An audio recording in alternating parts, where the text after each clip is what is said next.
Então, vamos ao tema do Chile, né? Um tema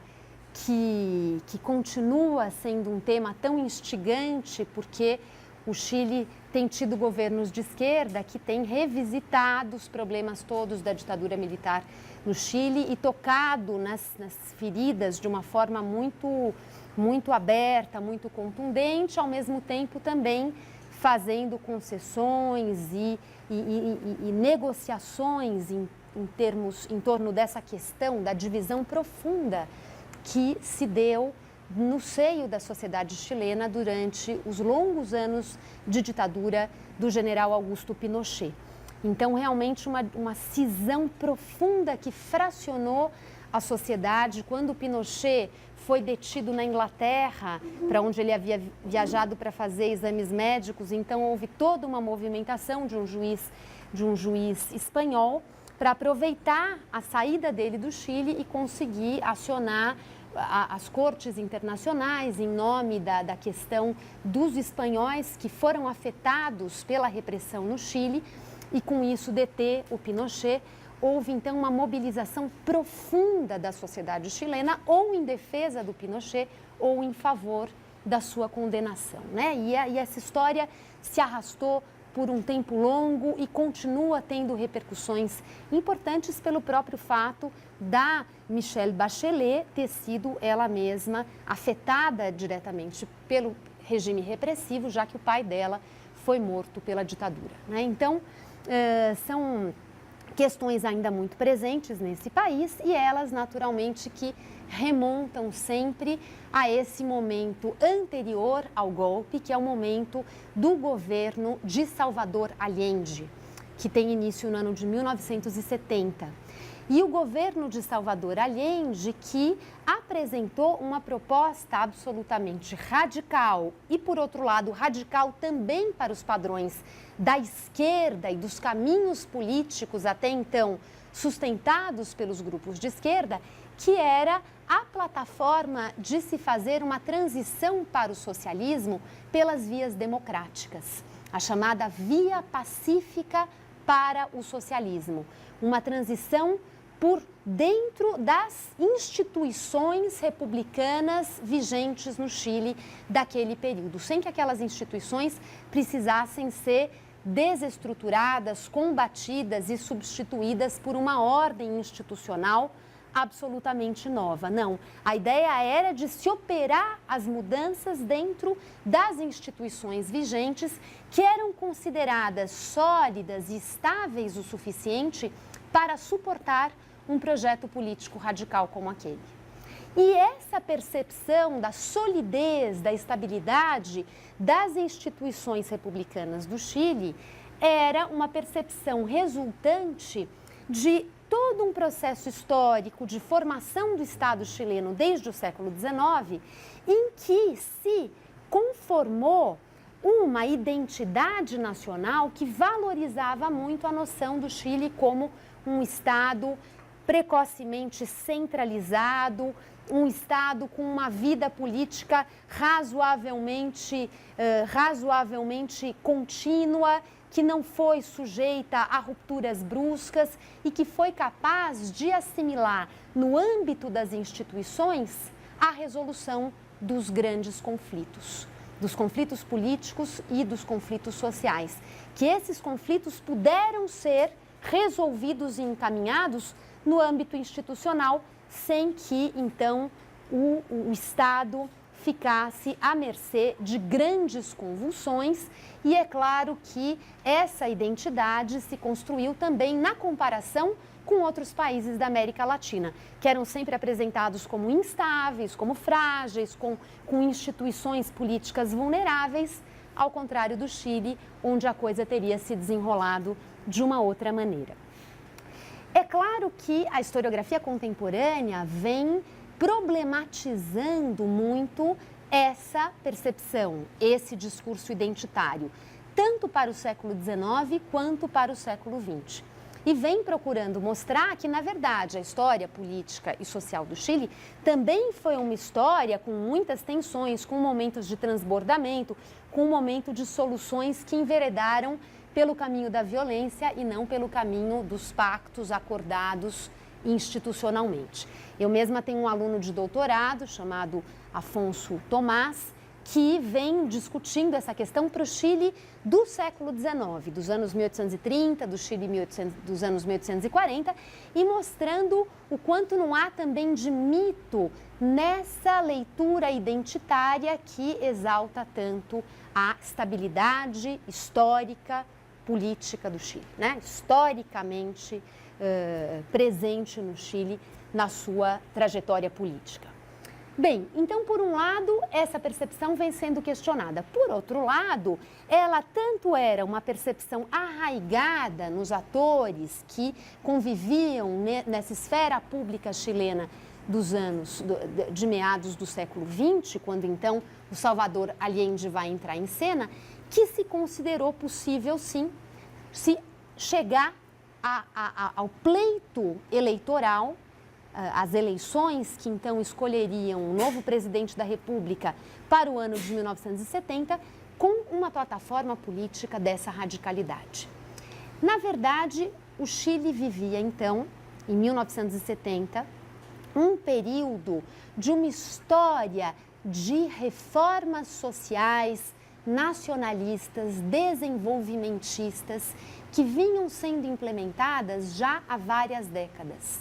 Pelo menos a partir de 1938, quando o Chile foi governado por uma frente popular. E essa frente popular que fazia eco a outras frentes populares que se formaram, por exemplo, na Europa, num momento pré-Segunda Guerra Mundial, num momento de polarização ideológica, em que polos de direita, conservadores, com aspirações totalitárias, se fizeram presentes em diferentes países e, em resposta a esses polos conservadores, se constituíram essas frentes populares que agregavam partidos de centro e partidos mais à esquerda, portanto, que congregavam um leque político heterogêneo e que tinha em comum essa perspectiva de fazer face aos regimes, aos projetos autoritários, aos projetos conservadores. E também no Chile, uma frente popular dessa natureza teve lugar no final da década de 30, e embora ela fosse heterogênea e congregasse forças políticas que eram, em alguns aspectos, conflitantes, que não compartilhavam exatamente os mesmos projetos políticos para a nação, a despeito disso, era uma frente popular que tinha um projeto reformador para o país, um projeto progressista em relação a esse cenário político chileno dos anos 30. E já antes da Frente Popular, na década de 1920, o Chile foi governado por um homem chamado Arturo Alessandri, que já ele introduziu uma série de reformas, por exemplo, no que diz respeito às leis trabalhistas,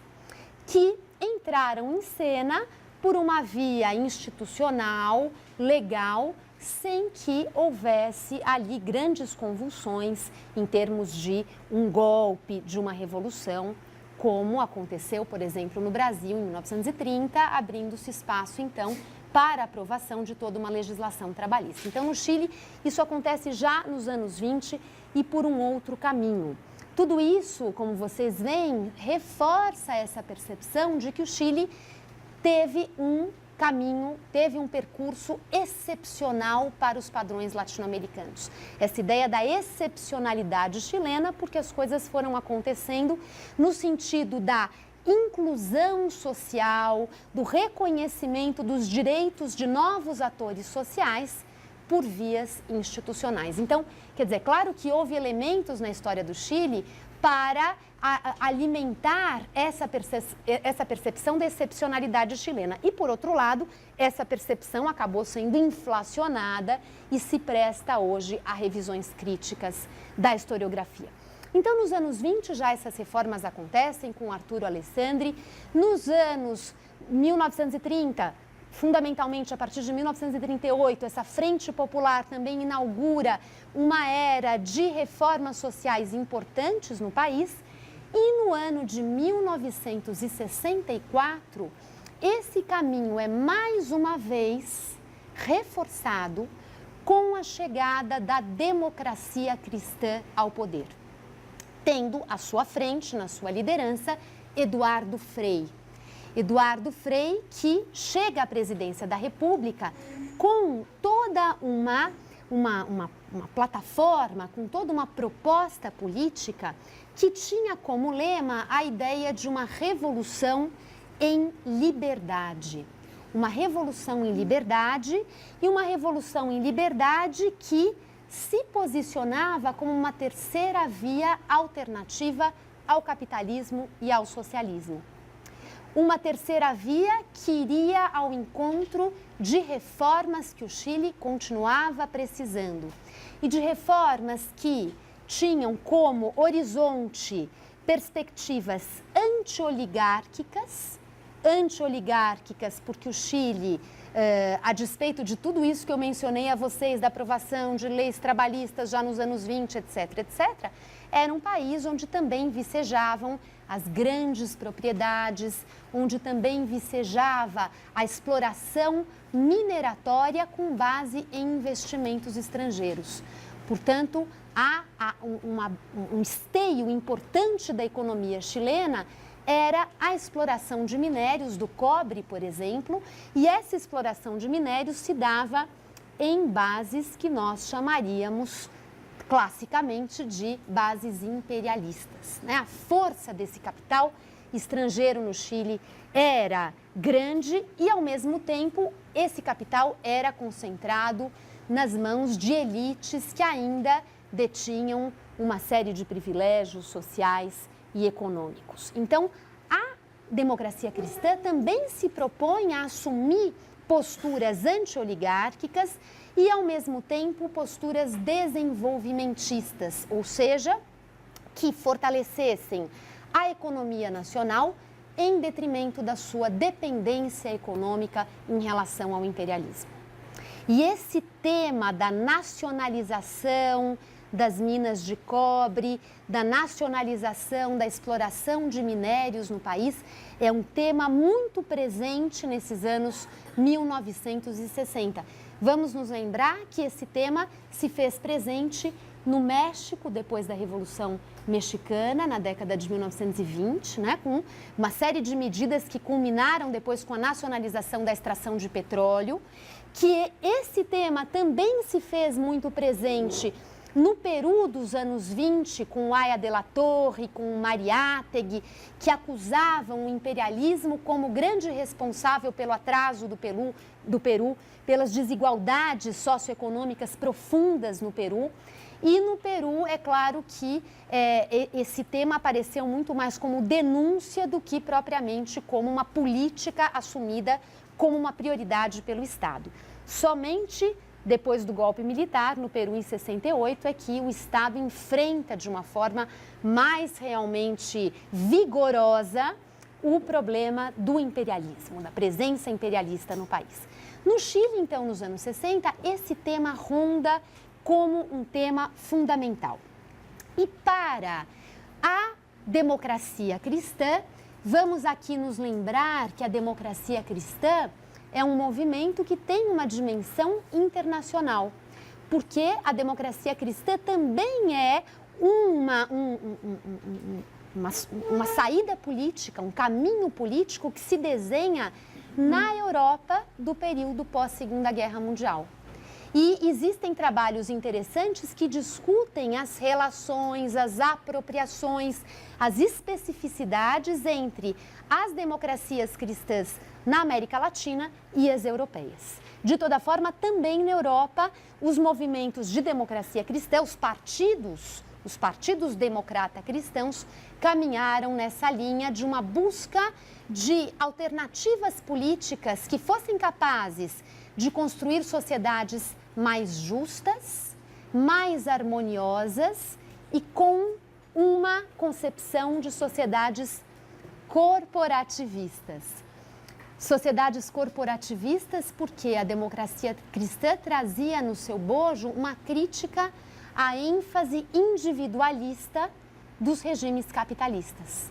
Ou seja, essa ideia de que, bom, é cada um por si, é uma competição, existem os ganhadores, existem os perdedores, isso faz parte do jogo. Não, a democracia cristã trabalhava com aquela concepção que nós já discutimos aqui em relação ao peronismo, por exemplo, isso aparece no peronismo, que é a ideia de que o Estado tem a responsabilidade de promover uma harmonia social, um certo pacto social e suavizar as desigualdades. Então, essa ideia da sociedade como corporativista, almejando a harmonia, a solução dos extremos de riqueza e dos extremos de pobreza, e esse equilíbrio sendo orquestrado pelo Estado, isso também se colocou em cena com, claro, com particularidades grandes em relação ao peronismo, não é tudo a mesma coisa, mas a chave para se pensar essa terceira via e essa modernização capitalista, entretanto, de um capitalismo regulado pelo Estado, com vistas à promoção da justiça social, isso também se coloca no Chile da democracia cristã. Em nome disso, a democracia cristã, durante o governo do Eduardo Frei, realiza algumas reformas estruturais importantes. E essas reformas estruturais se voltavam à estrutura fundiária, ou seja, eram reformas estruturais que atacariam a questão agrária e fundiária no Chile. Ao mesmo tempo, eram reformas que se voltavam a questões urbanas, no sentido de se melhorar as condições de vida dos setores trabalhadores que viviam nos bairros mais pobres, em condições muitas vezes bastante vulneráveis, e as reformas urbanas tinham o objetivo de transformar as cidades em espaços também mais inclusivos e mais justos. E, finalmente, também havia um projeto de reformas que foi se desenrolando durante o governo do Eduardo Frei, que se referia aos bancos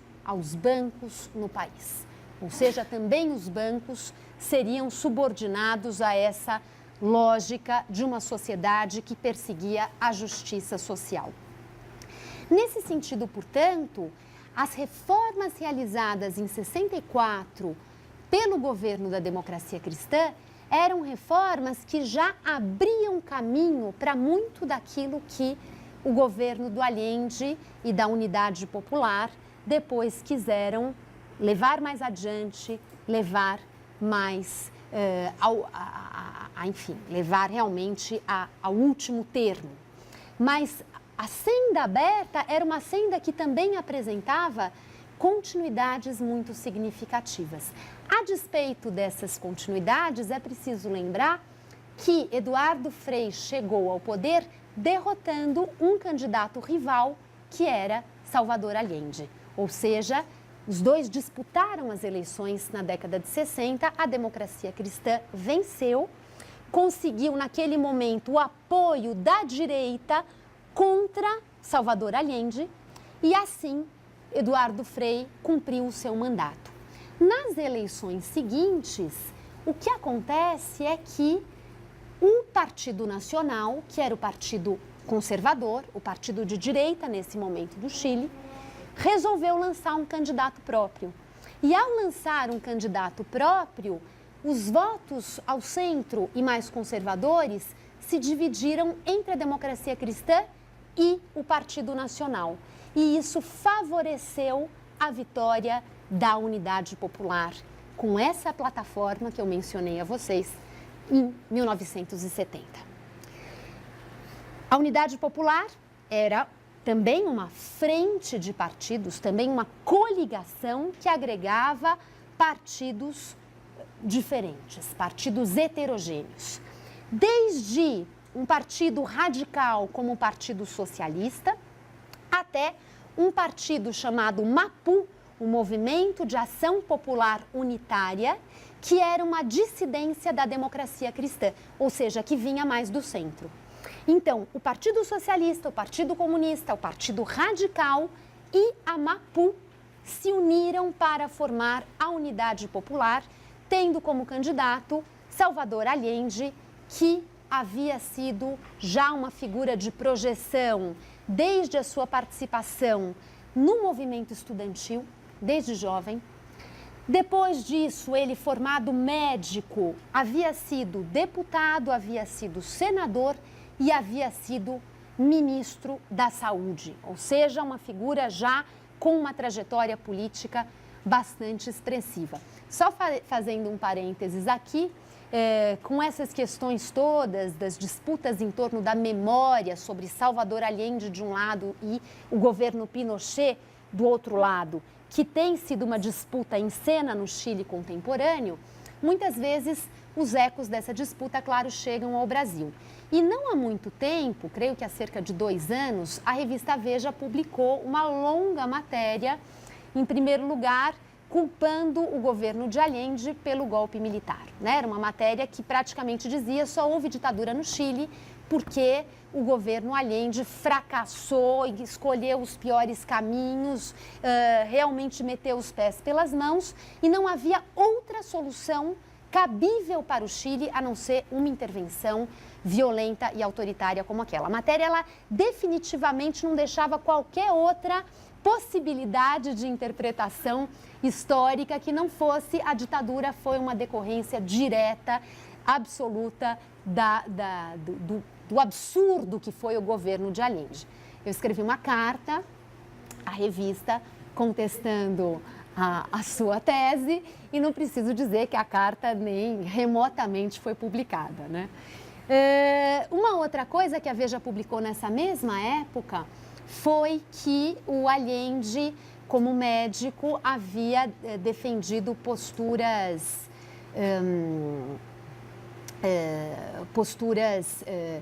teóricas, me foge o termo agora, aquela perspectiva nazista, enfim, que defende a eliminação, eugenistas, esse é o termo, posturas eugenistas. Então, de que ele, como médico, sustentava a ideia de que o aprimoramento da sociedade passava também pela eliminação dos mais fracos, daqueles que traziam problemas de saúde. E também a revista, enfim, fez render essa leitura do Allende como um eugenista. Também essa visão foi parar lá no Guia Politicamente Incorreto da América Latina, né? Como Allende sendo uma figura, enfim, completamente equivocada e uma aberração desde o princípio, desde a sua formação como médico. Então, essas polêmicas, essas controvérsias continuam vindo à tona.